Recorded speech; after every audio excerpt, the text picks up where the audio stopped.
In front of me is Samsung Galaxy Z Fold 6, and today I would like to show you how you can add audio or video file to text message.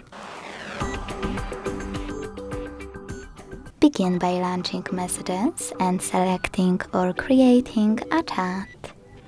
Then use this plus at the bottom right corner, and to add a video file, hit Gallery section.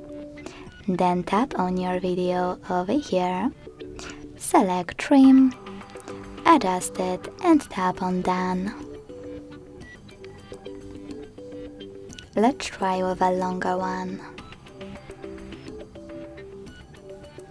You can also tap on folders and select your video from here by tapping on it and trimming it as well.